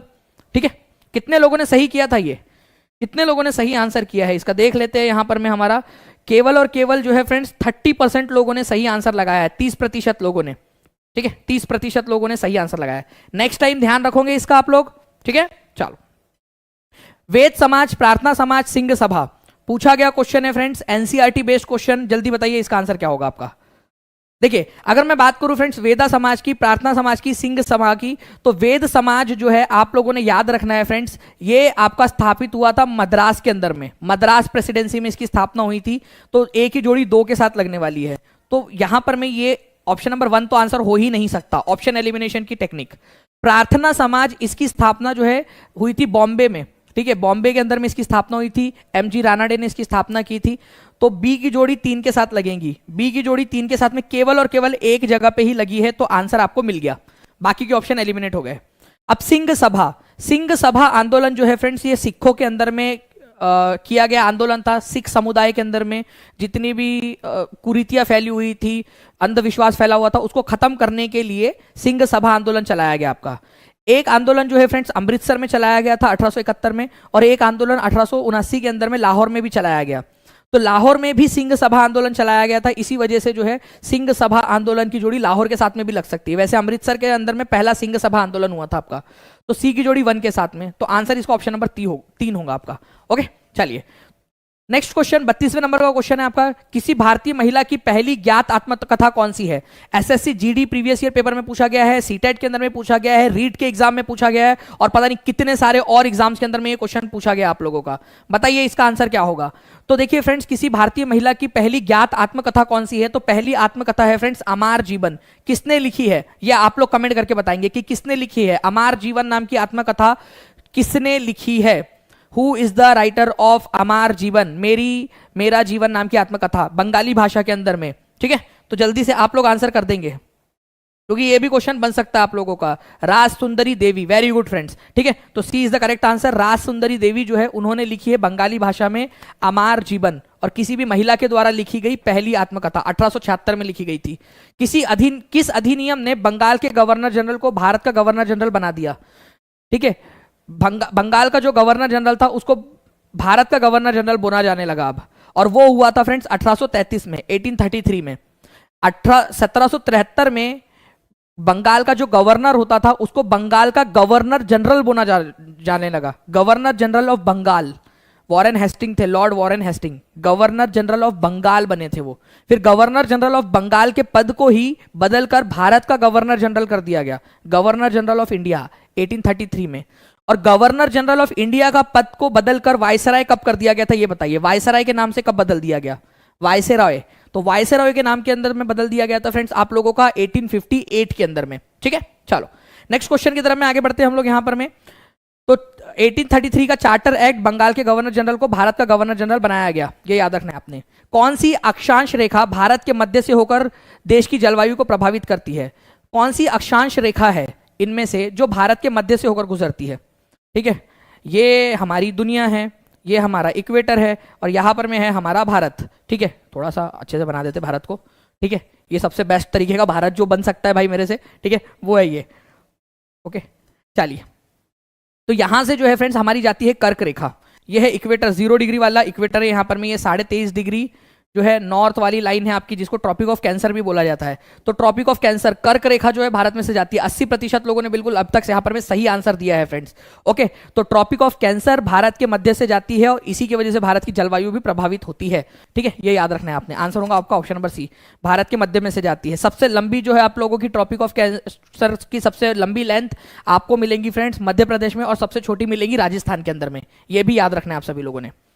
भारतीय इतिहास लेखन के जनक अल बिरूनी किसके साथ भारत आए थे? मैंने आपसे पहले भी कहा था फ्रेंड, जब आपको यह पढ़ाया था क्वेश्चन कि भारतीय इतिहास लेखन के जनक के रूप में किसको जाना जाता है, तो अल बिरूनी को कहा जाता है। अल बिरूनी ने जो पुस्तक लिखी थी उसका नाम बता दीजिए, और जो भाषा में लिखी थी उसका भी नाम बता दीजिए। तो अल बिरूनी जो है फ्रेंड्स महमूद गजनवी के साथ में भारत आया था। महमूद गजनवी के साथ में किताबुल हिंद नाम की पुस्तक उसने लिखी है। इस पुस्तक का आप लोग मेरे को क्या बताएंगे, भाषा कौन सी भाषा में लिखी गई थी? किताब उल हिंद, आपकी किताब उल हिंद नाम की पुस्तक है। कौन सी भाषा में लिखी गई थी ये बता देंगे सभी के सभी लोग। किताब उल हिंद, ओके, इंपॉर्टेंट है, एग्जाम के अंदर में आप लोगों से पूछा जा सकता है। ओके, एग्जाम के अंदर में आप लोगों से पूछा जा सकता है, तो जल्दी जल्दी से सभी लोग आंसर कर देंगे यहाँ पर में। तो आपकी अरेबिक भाषा के अंदर में लिखी गई थी, ये याद रखना है आप लोगों ने, अरेबिक भाषा के अंदर में। ठीक है, अरेबिक भाषा में। नेक्स्ट क्वेश्चन की तरफ में आगे बढ़ते हैं हम लोग। हिंदुस्तान सोशलिस्ट रिपब्लिकन एसोसिएशन की स्थापना किसने की थी? मेरे को आप लोग ईयर भी बताएंगे इसका, HSRA, इसकी स्थापना का साल कौन सा है, ईयर सभी लोग बताना है कमेंट करके। 36 नंबर का क्वेश्चन है। मेरी एनर्जी में कमी नहीं आ रही फ्रेंड्स, आप लोगों की भी एनर्जी में कमी नहीं आनी चाहिए। ठीक है, आप लोग जितना ज्यादा एनर्जी दोगे उतना ज्यादा जो है फ्रेंड्स मैं भी आप लोगों के लिए एनर्जी यहां पर मैं लगा पाऊंगा। तो सभी लोग जल्दी जल्दी से लाइक एंड शेयर करते रहेंगे। और जितने भी लोग हैं फ्रेंड, जिन लोगों को टीचिंग परीक्षा के साथ में पढ़ाई करनी है, टीचिंग परीक्षा के साथ में जुड़ना चाहते हैं, टीचिंग परीक्षा का ऐप डाउनलोड कर सकते हैं। टीचिंग परीक्षा के कोर्सेज के साथ में जुड़ना चाहते हैं, सीटेट हो, DSSB हो, या बिहार शिक्षक भर्ती से रिलेटेड कोर्सेज हो, 7611101101 इस नंबर पे, या 9697888844 इस नंबर पे आप लोग कॉल करके जानकारी हासिल कर सकते हो। HSRA Hindustan socialist Republican association की स्थापना जो है फ्रेंड्स भगत सिंह और आप लोगों को याद रखना है भगत सिंह और इसके अलावा जो है चंद्रशेखर आजाद वगैरह जैसे जो लोग थे उन्होंने की थी। इसकी स्थापना हुई थी 1928 में, ठीक है, फिरोज शाह कोटला दिल्ली के अंदर में। तो आंसर इसका हो जाएगा ऑप्शन नंबर डी। आंसर आप लोगों में से कितने लोगों ने लगाया है? 30% लोगों ने ही सही आंसर लगाया है यहां पर में। आंसर इसका ऑप्शन नंबर डी है। ओके, तो चंद्रशेखर आजाद, भगत सिंह जैसे लोगों ने मिलकर न्यू दिल्ली में फिरोज शाह कोटला नाम की जगह है दिल्ली के अंदर में, वहां पर में इसकी स्थापना की थी 1928 में, HSRA, ठीक है, हिंदुस्तान सोशलिस्ट रिपब्लिकन एसोसिएशन, और इसी को हिंदुस्तान सोशलिस्ट रिपब्लिकन आर्मी के नाम से भी जाना जाता है। नाउ फ्रेंड्स, नेक्स्ट क्वेश्चन है आप लोगों का कि कौन सी वाली चीज भीमबेटका के बारे में सही नहीं है। Please point to be noted my Lord, यहां पर में पूछा गया है कौन सी वाली पॉइंट सही नहीं है। तो कौन सा वाला पॉइंट सही नहीं है आप लोगों का? तो यहां पर में Bhimbetka is located in Raisen district of Madhya Pradesh. Madhya Pradesh के रायसेन डिस्ट्रिक्ट में लोकेटेड है भीमबेटका, मध्य प्रदेश में जी, बिल्कुल रायसेन डिस्ट्रिक्ट के अंदर में, सही है, ठीक है। Bhimbetka is famous for its rock paintings, rock painting के लिए सही है, ठीक है। Bhimbetka has been included in UNESCO world heritage site, ये यूनेस्को की वर्ल्ड हेरिटेज साइट के अंदर में भी लोकेटेड है, सही है। बट मेरे लाल, मेरे हरे, मेरे नीले, ठीक है, क्या पूछा है क्वेश्चन के अंदर में? क्वेश्चन में क्या पूछा?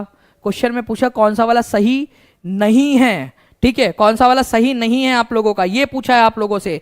तो आंसर आपका होगा ऑप्शन नंबर डी, क्योंकि गलत वाला पूछा है भाई। चारों के तीनों के तीनों सही है यहां पर में, गलत एक भी नहीं है। तो गलत एक भी नहीं है तो आंसर होगा नन ऑफ दी अबव, कोई भी गलत नहीं है भाई, सारे के सारे सही है, ठीक है, सारे के सारे सही है यहां पर में, कोई भी गलत नहीं है। इनमें से एक भी ऑप्शन को नहीं बोल सकते हम जो कि हमारे इस क्वेश्चन का आंसर हो।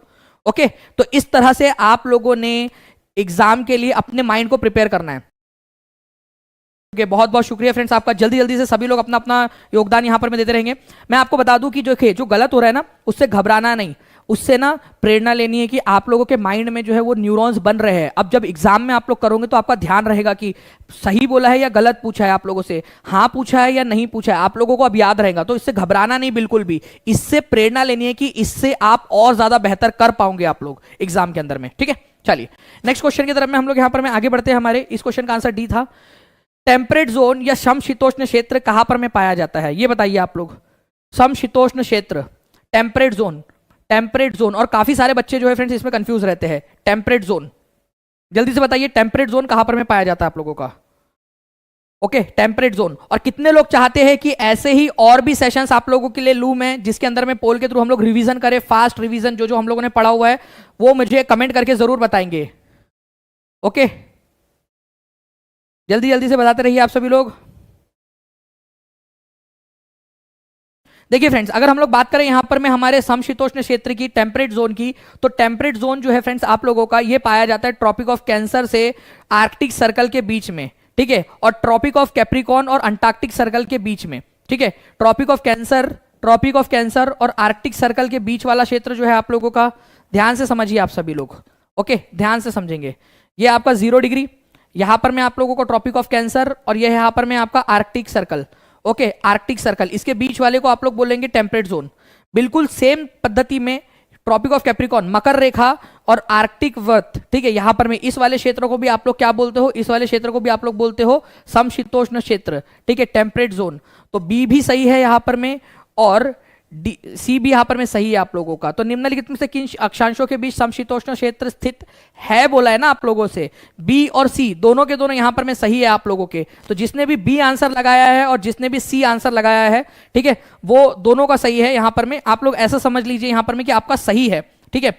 तो यहां पर में more than one of the above, ऐसा हम लोग यहां ऑप्शन जोड़ लेते हैं, more than one of the above, एक से ज्यादा यहां पर में सही है आप लोगों के, एक से ज्यादा सही है, ठीक है। तो more than one of the above E answer हो जाएगा। तो आप लोग अपने हिसाब से जिसकी भी दिमाग की बत्ती जल चुकी थी वो आंसर सही से लगा देगा यहां पर में। ओके, चलो आगे बढ़ते हैं हम लोग फ्रेंड्स। यहां पर में इसको आप लोग छोड़ दीजिए, इसको आंसर ई मान लीजिए, और जिसने भी बी और सी आंसर लगाया वो सही मान लेंगे अपना आंसर।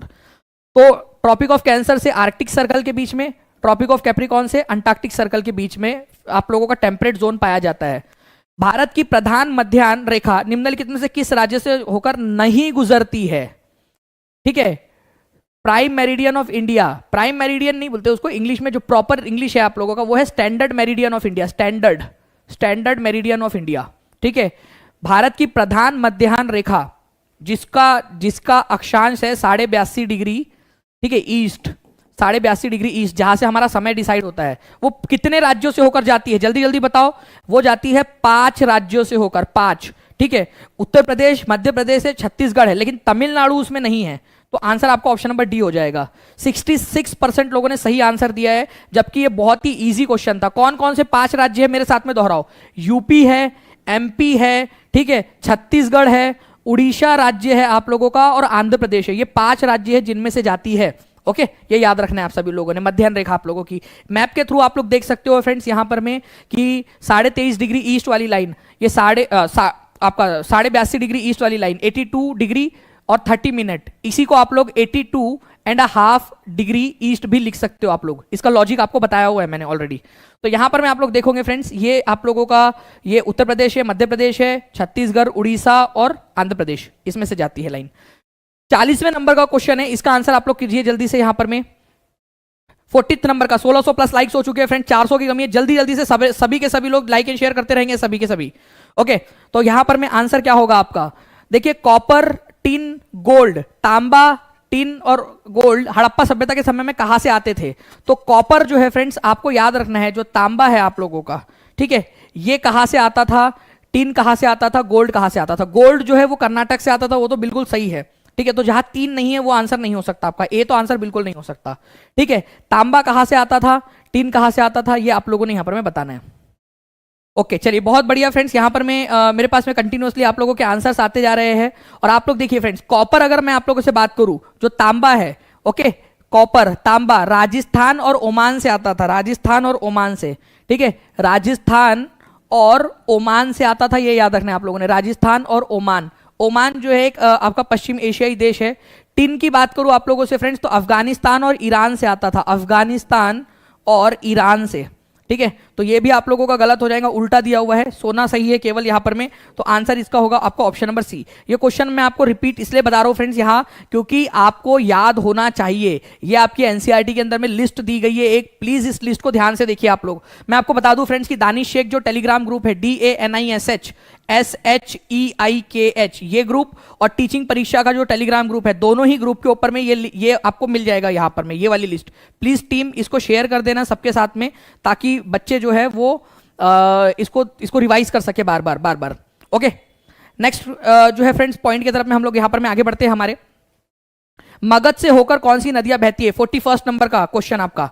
ठीक है, 10 क्वेश्चन बचे हैं फ्रेंड, 10 में से 10 का टारगेट रखो कि 10 में से 10 पूरे क्वेश्चन आपने सही करने हैं। ठीक है, मगध से होकर कौन सी नदियां बहती है? तो मगध जो है आप लोगों को मिलेगा फ्रेंड्स यहां पर में, इस इलाके में। तो गंगा नदी यहां से बहती थी आपकी, सोन नदी उसी की सहायक नदी है, वो आकर इससे मिलती है मगध में से। ताप्ती नदी इधर साइड जाती है, ताप्ती। ठीक है, ताप्ती। ओके, इस तरीके से। तो ताप्ती जो है नहीं जाती है मगध में से, तो गंगा और सोन 1 और 2 आंसर हो जाएगा। 1 और 2, A is the correct answer. Magadh से होकर कौन सी नदी बहती है बोला है ना? ठीक है, चलो, क्योंकि अब पता है कि अब जो है दिमाग में बार बार लाना है कि हाँ पूछा है या ना पूछा है करके। ओके, इस तरीके से जब गलत करते तब याद होती जाती है वो चीजें आप लोगों को। मानते हो कि नहीं मानते हो आप लोग चीजें? जब गलत होता है तो गलतियों से कई बार बहुत सारी चीजें सीखते हैं। इसी वजह से आपको यहाँ क्वेश्चन में जानबूझकर कंफ्यूज किया जाता है, ताकि आप एग्जाम में उन सारी चीजों का ध्यान रख सके। ठीक है, चलो, तो ए इज द करेक्ट आंसर। हमारे सौर मंडल का दूसरा सबसे बड़ा चंद्रमा टाइटन किसका ग्रह है? किस ग्रह की परिक्रमा करता है? टाइटन किसका जो है उपग्रह है, ये बताना है आप लोगों ने। दूसरा सबसे बड़ा चंद्रमा या दूसरा सबसे बड़ा उपग्रह टाइटन। ठीक है, सोलर सिस्टम का दूसरा सबसे बड़ा उपग्रह है ये, सोलर सिस्टम का दूसरा सबसे बड़ा उपग्रह। ठीक है, तो सोलर सिस्टम का दूसरा सबसे बड़ा उपग्रह जो है शनि ग्रह के पास में है, टाइटन। वैसे दूसरा सबसे बड़ा उपग्रह बोला है, तो सबसे बड़ा उपग्रह कौन सा है? सबसे बड़ा जो है फ्रेंड्स वो है गैनीमाइड। ठीक है, गैनीमाइड। ठीक है, गैनीमाइड जो है फ्रेंड्स ये आप लोगों का है, आप लोगों का जुपिटर के पास में, जुपिटर के पास में सबसे बड़ा उपग्रह है गैनीमाइड। पूरे सोलर सिस्टम का सबसे बड़ा उपग्रह गैनीमाइड। ठीक है, तो इस पर्टिकुलर क्वेश्चन टाइटन का आंसर होगा शनि ग्रह के पास में है। तो answer is option number B, ये याद रखना है आप सभी लोगों ने। नेक्स्ट, आर्य समाज की स्थापना किस वर्ष हुई थी? बहुत सारे बार आप लोगों को याद करवाया है फ्रेंड्स, और एग्जाम में पूछा जाता है। ठीक है, तो बताइए आर्य समाज की स्थापना किस वर्ष हुई थी? 1870 में, 1865 के अंदर में, 1875 में, या सन 1800 के अंदर में? तो आर्य समाज की स्थापना हुई थी आप लोगों की 1875 में। अब मैं आपको एक्स्ट्रा पॉइंट बता रहा हूं, प्लीज ध्यान से रखना। इसकी स्थापना हुई थी बॉम्बे में। यह क्वेश्चन यूपी टीजीटी के एग्जाम में आ चुका है आप लोगों का, आगे में भी पूछे जाने की संभावना है। किसने इसकी स्थापना की थी? स्वामी दयानंद सरस्वती। स्वामी दयानंद दयानंद दयानंद सरस्वती जो थे इन्होंने की थी यहां पर में इसकी स्थापना, स्वामी दयानंद सरस्वती ने। ओके, सरस्वती, स्वामी दयानंद सरस्वती। इनका नारा था वेदों की ओर लौटो, वेदों की ओर, ठीक है, वेदों की ओर लौटो, लौटो, ठीक है, बैक टू दी वेदास, वेदों की ओर लौटो, ये इनका नारा था, ये याद रखना है आप लोगों ने। आंसर इज आपका ऑप्शन नंबर सी। तो ब्राह्मण समाज की स्थापना 1828 में राजा राममोहन रॉय ने की थी। सत्यशोधक समाज की स्थापना, वेरी इंपॉर्टेंट क्वेश्चन, बहुत बार पूछा जाता है। वेलूर मठ की स्थापना, जहां पर में रामकृष्ण मिशन का भी स्थापना की गई थी, रामकृष्ण मिशन को शुरू किया गया था 1897 में स्वामी विवेकानंद जी के द्वारा, ओम भट्ट स्वाहा, ठीक है, याद रखना है आप सभी लोगों ने। ओके, तो रामकृष्ण मिशन की स्थापना स्वामी विवेकानंद जी, सभी लोग लिख दो Ramakrishna mission Swami Vivekananda ji.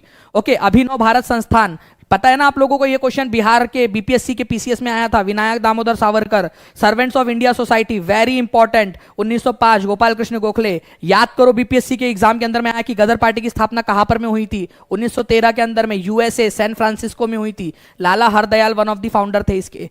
Okay, Swaraj party, Motilal Nehru और चित्तरंजन दास, 1923 के अंदर में। ओके, और इसके बाद में आता है फॉरवर्ड ब्लॉक। फॉरवर्ड ब्लॉक नाम की पार्टी सुभाष चंद्र बोस ने बनाई थी 1939 के अंदर में। इंपॉर्टेंट क्वेश्चन है ये वाला भी, आपका याद रखना है। पूरे के पूरे पॉइंट एकदम एकदम जो है आपके जबरा वाले इंपॉर्टेंट क्वेश्चन है, ये इंपॉर्टेंट वाले पॉइंट्स है आपके। क्षुद्र ग्रह की कक्षा निम्नलिखित किन ग्रहों के बीच में स्थित है? क्षुद्र ग्रह, ये भी बता दीजिए जल्दी जल्दी से। क्षुद्र ग्रह की कक्षा कौन से दो ग्रहों के बीच में स्थित है? ठीक है, आंसर कर देंगे जल्दी जल्दी से सभी लोग। क्षुद्र ग्रह, क्षुद्र ग्रह जो है फ्रेंड, ये छोटे छोटे चट्टानों के टुकड़े हैं आप लोगों के, जो सूरज का चक्कर लगा रहे हैं, और ये क्षुद्र ग्रह आप लोगों के पाए जाते हैं, ठीक है, मंगल और जुपिटर की, मंगल और बृहस्पति की कक्षा के बीच में। तो आंसर आपका ऑप्शन नंबर सी होगा। 66% लोगों ने सही आंसर दिया है, ठीक है, मंगल और मंगल और बृहस्पति की कक्षा के बीच में पाए जाते हैं क्षुद्र ग्रह।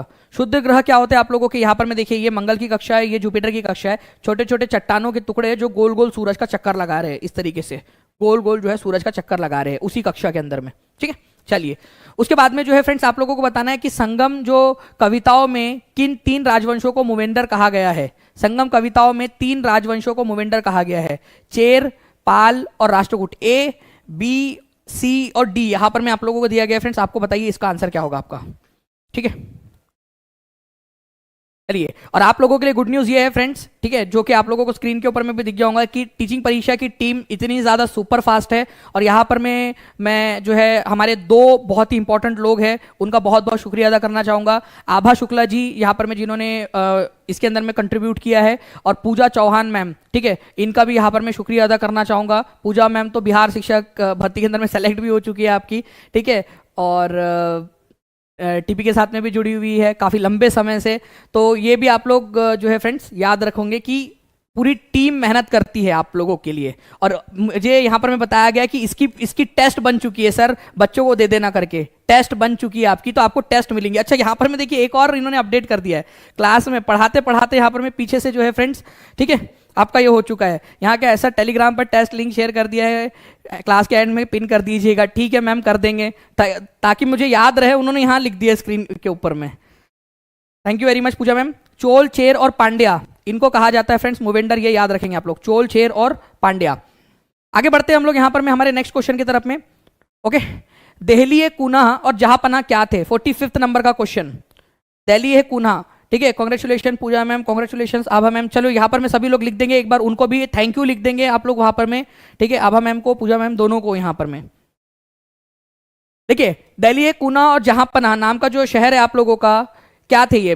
बेसिकली शहर थे, जो मैंने आपको बता दिया कि सिटीज थे ये, सुल्तान, दिल्ली सुल्तान के द्वारा बनाए गए। मैप के अंदर में भी दिखाने की कोशिश करता हूं आप लोगों को। ये देखिए, ये जहांपनाह नाम का शहर है दिल्ली के अंदर में, दिल्ली सल्तनत के समय में बनाया गया। ये दहलीए कुनाह है आप लोगों का, दहलीए कुनाह पुराना वाला शहर। ये सीरी है, सीरी नाम का शहर जो है अलाउद्दीन खिलजी ने बसाया था। दहलीए कुनाह नाम का शहर जो है कुतुबुद्दीन ऐबक ने बनाया था, और जहांपनाह नाम का शहर तुम्हारे मामा का लड़का मोहम्मद बिन तुगलक ने बनाया था। ये भी याद रख सकते हो आप लोग। इसके अलावा जो है फ्रेंड्स, हौज ए सुल्तानी, बहुत ही फेमस क्वेश्चन है आप लोगों का, हौज ए सुल्तानी, ये वाला हौज ए सुल्तानी, ठीक है, दिल्ली कुन्हा के पास में बनाया गया था हौज ए सुल्तानी, जो कि इल्तुतमिश के द्वारा बनाया गया था अपनी जनता को पानी देने के लिए। ओके, हौज एक खास भी है जो कि आपका अलाउद्दीन खिलजी ने बनवाया था, ठीक है। चलिए ऐसे ही आप लोग पढ़ते रहोगे फ्रेंड्स। 1700 प्लस लाइक्स हो चुके हैं, जल्दी जल्दी से लाइक का बटन भी जरूर दबाते रहेंगे सभी लोग, क्योंकि पूरी टीम आप लोगों के लिए एफर्ट्स कर रही है, तो उन लोगों के लिए एक एक लाइक तो जरूर बनता ही है आप लोगों का। आपको बताना है विशिष्ट अद्वैतवाद का संदेश जो है दर्शन किसने दिया था? विशिष्ट अद्वैतवाद। विशिष्ट अद्वैतवाद को समझने से पहले आपको अद्वैत समझना पड़ेगा। अद्वैत का मतलब होता है कि कुछ भी चीज अलग नहीं है, हम सब एक है, आप, मैं, हम सब, आपका मोबाइल, ये चरणदास, चमेली बाई, ठीक है, ये और सब, हम सब एक है, भगवान का ही अंश है और भगवान ही हम है, हम में ही भगवान है, सब एक है हम लोग, कोई दूसरा है ही नहीं। ये अद्वैतवाद का कंसेप्ट है, ये दिया था शंकर ने, ठीक है, शंकर या शंकराचार्य जो बोलते हो आप लोग। लेकिन जब विशिष्ट अद्वैतवाद का कंसेप्ट आता है आपका पूरा, तो ये दिया था फ्रेंड्स रामानुजाचार्य ने। उन्होंने कहा था कि हम सब एक है, बट एक होते हुए अलग अलग भी है, एक है लेकिन एक होते हुए अलग अलग भी है। ये कंसेप्ट जो था वो दिया था फ्रेंड्स रामानुजाचार्य ने। तो विशिष्ट अद्वैतवाद का कंसेप्ट रामानुजाचार्य ने, और अद्वैत अगर केवल आ जाए तो शंकर ने। दोनों पॉइंट्स लिख दो जल्दी से कमेंट बॉक्स में, हर एक बच्चा दोनों पॉइंट लिख देगा। अद्वैतवाद सभी के सभी को लिखना है कमेंट बॉक्स में, अद्वैत शंकर ने, विशिष्ट अद्वैत रामानुजाचार्य ने, सभी के सभी लोग लिखेंगे, याद करना है आपने, बहुत इंपॉर्टेंट पॉइंट है आप लोगों का। नेक्स्ट क्वेश्चन की तरफ में आगे बढ़ते हैं फ्रेंड्स, उससे पहले मैं आपको पूरी की पूरी लिस्ट दे रहा हूं, ठीक है। सांख्य दर्शन कपिल ने दिया था, योग दर्शन पतंजलि ने, ठीक है, ये तो याद रखने में आसान भी है, योगा से होगा, बाबा रामदेव वाला, ठीक है, पतंजलि के नाम से उन्होंने ब्रांड बना लिया है। न्याय ऋषि गौतम, अब ये गौतम बुद्ध नहीं है, अलग है, लेकिन याद रख लेना गौतम बुद्ध न्याय करते थे, है अलग अलग दोनों गौतम, लेकिन याद रखने के लिए आप याद रख सकते हो। वैशेषिका कनद ने दिया है, और मीमांसा दर्शन, मम्मी और मौसी आपको जैम खिलाती है।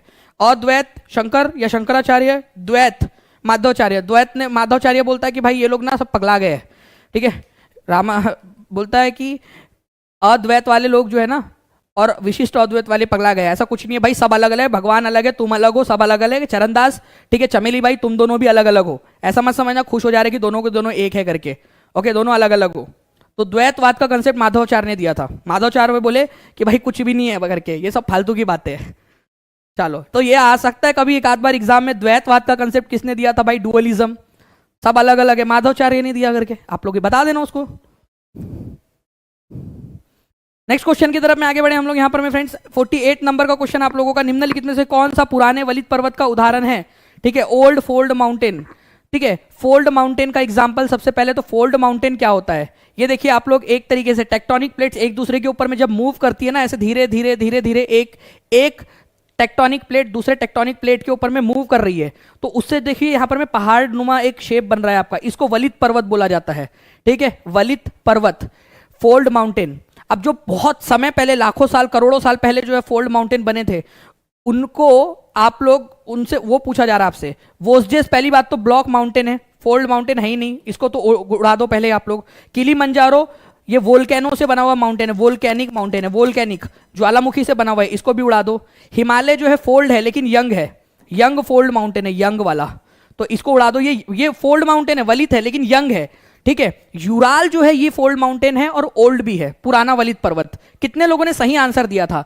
देखो मेरे साथ साथ में देखो, प्यारे प्यारे बच्चों ध्यान से देखो, यहां पर में वोस्जेस ब्लॉक माउंटेन का एग्जांपल है, भ्रंशोत पर्वत का, तो वलित तो हो ही नहीं सकता, नया पुराना अदरक लहसन प्याज कुछ नहीं हो सकता वो। वोस्जेस ब्लॉक माउंटेन है, भ्रंशोत पर्वत है। हिमालय, अच्छा माउंट किलिमंजारो ये भी वलित पर्वत ही नहीं है, तो पुराना नया की बात ही नहीं आती, ठीक है, वोल्केनिक माउंटेन है।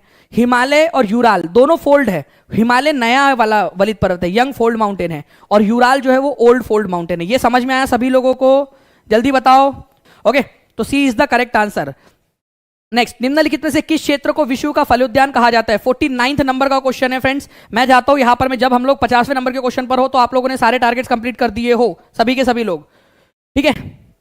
तो निम्नलिखित में से किस क्षेत्र को विश्व का फलोद्यान कहा जाता है? तो विश्व का फलोद्यान कहा जाता है फ्रेंड्स मेडिटेरियन रीजन को, भूमध्य क्षेत्रीय जो आप लोगों की वनस्पति है उसको कहा जाता है भूमध्य क्षेत्रीय को, भूमध्य क्षेत्र को। तो C is the correct answer. ये वाला जो एरिया है भूमध्य सागर वाला एरिया, इसको विश्व का फलोद्यान कहा जाता है। याद रखना है आप सभी लोगों ने, विश्व का फलोद्यान यहां पर में मेडिटेरियन क्षेत्र को, ठीक है। मेडिटेरियन भूमध्य सागरीय क्षेत्र को विश्व का फलोद्यान कहा जाता है। आंसर होगा आप लोगों का ऑप्शन नंबर सी। यहां पर में कौन से वाले फल पाए जाते हैं पता है आप लोगों को? नींबू वंश के फल पाए जाते हैं, नींबू वंश के फल। ये भी क्वेश्चन आ सकता है, कौन से वंश के फल पाए जाते हैं? नींबू वंश के फल पाए जाते हैं। साइट्रस फ्रूट बोलते हैं उसको, साइट्रस फ्रूट।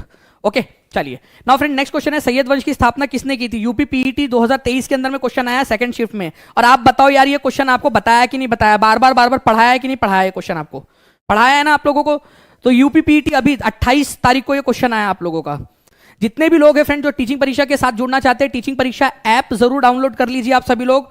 इसके बाद में जो है फ्रेंड्स आप लोग क्या कर सकते हो, आप लोग जो है टीचिंग परीक्षा का जो नंबर है 7611101101 इस नंबर पे, या 9697888844 इस नंबर के ऊपर में कॉल या व्हाट्सएप करके जानकारी हासिल कर सकते हो। टीचिंग परीक्षा ऐप पर चले जाइए, यहां पर में भी आप लोगों को सारी की सारी जानकारी मिल जाएंगी। जितने भी कोर्सेज चल रहे हैं सीटेट से रिलेटेड, बिहार शिक्षक भर्ती से related, DSSS, UP TET, super TET, सबसे रिलेटेड कोर्सेज आपको मिल जाएंगे। तो आंसर जो है फ्रेंड्स यहां पर में आप लोगों का हो जाएगा, ठीक है, Khizr Khan, D is the correct answer. यहां पर में खिज्र खान ने इसकी स्थापना की थी। तो ये आप लोगों का जो है फ्रेंड्स पूरा का पूरा सेशन था। Don't forget to write your score in comment box, ठीक है? तो अपना अपना स्कोर जरूर लिखेंगे कमेंट बॉक्स में हर कोई बच्चा। और मैं आप लोगों को इसकी टेस्ट भी दे रहा हूं, ठीक है? आप लोगों के लिए टेस्ट भी बनाई है पूजा मैम ने, वो भी दे रहा हूं आप लोगों के लिए। आभा मैम का भी आप लोग यहाँ पर में थैंक यू जरूर लिख दीजिए फ्रेंड्स, क्योंकि पूरी टीम वर्क करती है। आप लोगों को मैं अकेला दिखता हूं, लेकिन यहाँ पर में पूरी एक टीम वर्क है, पूरा का पूरी टीम एक साथ, ठीक है? सारे के सारे लोग मिलजुल कर जो है काम करते हैं, मिलजुल कर जो है एक अच्छा सेशन आप लोगों के लिए प्रोड्यूस करने की कोशिश करते हैं। दानिश शेख टेलीग्राम ग्रुप को जरूर ज्वाइन कर लेंगे आप सभी लोग फ्रेंड्स, ओके? इसके अलावा आप लोग टीचिंग परीक्षा का जो टेलीग्राम ग्रुप है इसको भी ज्वाइन कर लीजिए, ताकि आप लोगों को इंपॉर्टेंट इंफॉर्मेशन मिलती रहे।